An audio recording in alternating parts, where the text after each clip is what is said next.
Welcome back once again. आप देख रहे हैं द वीकेंड शो। और ब्रेक के बाद आज मेरे उस्तादों ने मुझे ज्वाइन इन किया हुआ है और बड़ा अच्छा लगता है जब एक छत के नीचे ऐसे लोग हों जिनकी बातें सुनने को दिल करता है और उन बातों पे अमल भी करने को दिल करता है। एक और बड़ी अहम शख्सियत हैं और मैं इनको अपना उस्ताद समझती हूँ, चाहे ये मुझे अपना शागिर्द समझे ना समझे, मैंने इनको उस्ताद माना हुआ है।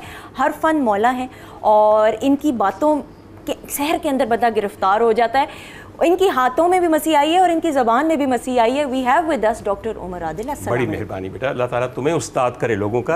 अब मेरे तो सादत होगी अगर तुम मुझे अपना उस्ताद नहीं, थैंक यू सो मच, बहुत बहुत शुक्रिया। डॉक्टर साहब के साथ तशरीफ़ रखते हैं। पूरी दुनिया में क्लासिकल मौसीकी का नाम रोशन किया। इनकी तारीफ़ में मेरे पास अल्फाज नहीं है। पहली दफ़ा इनसे मुलाकात हो रही है। उस्ताद का दर्जा रखते हैं, इंस्टीट्यूट का दर्जा रखते हैं। वी हैव विद अस गुलाम अब्बास साहब। अस्सलाम वालेकुम sir, thank you so much, आप आ जाए। आपका शुक्रिया, बहुत बहुत शुक्रिया। डॉक्टर साहब, आज का दिन मुसलमानों के लिए, पूरी इंसानियत के लिए बड़ा अहम दिन है। आज हजूर सल्लल्लाहु अलैहि वसल्लम की विलादत का दिन है, क्या कहेंगे? मैं तो ये कहूँगा कि जितना एहतमाम किया जाए उतना कम है। और एक छोटा सा वाक़या मैं बताता हूँ। लोग इस बारे में कई दफ़ा शक में मुब्तला हो जाते हैं कि क्या मिलाद मुस्तफ़ा की खुशी मनाना किस तरह, किस अंदाज से और कितनी जायज़ है। एक अर्ज़ करनी है कि जब हज़रत आमिना के सामने सरकार दो आलम की विलादत हो गई तो हजूर के चचा अबू लहब जो कि काफिर थे और आखिर तक काफिर रहे, उनको उनकी एक कनीज़ और एक लौंडी ने जाके कहा कि तुम्हारे यहाँ एक ऐसा भतीजा पैदा हुआ है जो तुम्हारे मरहूम भाई की निशानी है। तो उसने सिर्फ अपनी उंगली के एक इशारे से उसको कहा कि जाओ, तुम्हें आज़ाद किया, तुमने मुझे विलादत मुस्तफ़ा की खुशखबरी सुनाई, जाओ मैंने तुम्हें आज़ाद किया ग़ुलामी से। आपको ये पता है कि सिर्फ एक ऐसे चचा हैं जिनका नाम कुरान में आया है सरकार के, वो हज़रत अबू लहब हैं, जिनके ऊपर मुज़म्मत की पूरी आयत है। और हज़रत अब्बास जो कि उनके भाई थे और सरकार के चचा थे, एक दिन ख्वाब में देखते हैं कि जहन्नम की आगों के अंदर अबू लहब खड़े हैं और इस कदर तप चुके हैं कि पिघले हुए तांबे सा बदन है। और उन्होंने पूछा कि भाई तुम्हारा ये क्या हाल है? कहने लगे जब से मेरी वफ़ात हुई है तब से यूं ही आगों में जल रहा हूं, मगर सिर्फ हर पीर वाले दिन ये मेरी उंगली जो अंगूठ से शहादत है ये तर हो जाती है, मैं इसे चूसता हूं और उसके बाद फिर से ताज़ा हो जाता हूं और ता क़यामत ये सिलसिला जारी रहेगा। सुंदस बेटा, कहने का मकसद ये है कि जिस काफिर ने कभी इस्लाम कबूल ना किया, अपने भतीजे की मुखालफत की, सिर्फ उनकी विलादत की खुशी पे इस उंगली के साथ अपनी लौंडी को आज़ाद कर दिया, उसके सदक़े में ता क़यामत वो तरोताज़ा इस उंगली को चूसने पे होते हैं। तो हम जो उनके उम्मती हैं, उनके आशिक हैं, उनके मानने वाले हैं, बीबी अगर हालत ईमान पे हमारा ख़ात्मा हो और सरकार की विलादत का जश्न मनाते रहें तो सोचिए अगर जहन्नम की आग भी होगी तो क्या उसके दरमियान ये इश्क़ मुस्तफ़ा ढालना बन जाएगा? मुझे सिर्फ इतनी बात कहनी है। और बाकी आज मुश्किल ये है कि तुम एक मेज़बान हो, तुमने मेहमानों में 5 मेज़बान बुला रखे हैं। अल्लाह तुम्हारा भला करे वाकई, और अल्लाह तुम पे रहम करे। डॉक्टर साहब के साथ तो जितनी भी बातें की जाए कम है। डॉक्टर साहब माशाल्लाह सच नॉलेजेबल मैन। अच्छा, ओपन क्वेश्चन तमाम लोगों के लिए, ये जो नफ्स पे काबू करना है, हम बात उस वक्त से करें, कैसे किया जा सकता है? मौजूदा दौर के अंदर सबसे बड़ा मसला ये है कि नफ्स पे काबू नहीं किया जा सकता। कोई एनीवन जो भी आंसर करना चाहे। डॉक्टर साहब आप। मैं समझता हूँ कि जब तक कोई आदमी अपनी नफ़ी नहीं करता वो साबित नहीं हो सकता। सही। तो नफ़ी इस्बात का पानी जो है वो मिलकर पीना, मिलाकर पीना चाहिए। नफ़ी करे कैसे? तो ये मैं इसकी तशरीह नहीं कर सकता कि ये कैसे होगा, मगर ये होना चाहिए और ये होता रहता है गैर महसूस तरीके से कि जो आदमी महसूस करता है कि उसने कुछ साबित करना चाहिए तो वो अपनी नफ़ी करता रहता है। जुनैद, नफ़ी करना बड़ा आसान कहने में है, लेकिन अच्छा सॉरी, नहीं प्लीज़ आप। नहीं प्लीज़, वो जो कह रहे थे ना, मैं एग्री करता हूँ कि तशरीह नहीं की जा सकती, इसलिए कि हर आदमी के इनकार और असबात के दरमियान कितना फासला है ये हर आदमी के अंदर अलग अलग है। सही। और वो खुद जानता है ये।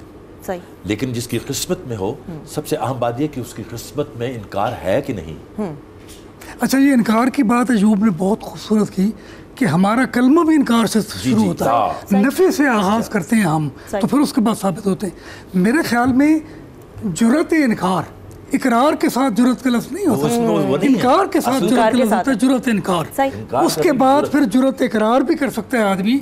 और मेरा ख्याल है कि तन्हा इकरार कोई चीज़ नहीं है जब तक जुरत इकरार नहीं हो। इकरार ऐसे हैं कि जिनके साथ जो है वो इनकार मौजूद है। सही। सही जी। میں صرف ایک مصرے کا بھی آدھا حصہ بیان کرتا ہوں کہ میں نہ ہی سب توں، میں نہ ہی سب توں، تو یہ ہے نفی اور اثبات کا معاملہ. ایک عرض کرنی ہے میں نے سنا، قصہ یہ ہے کہ مدارج ہیں.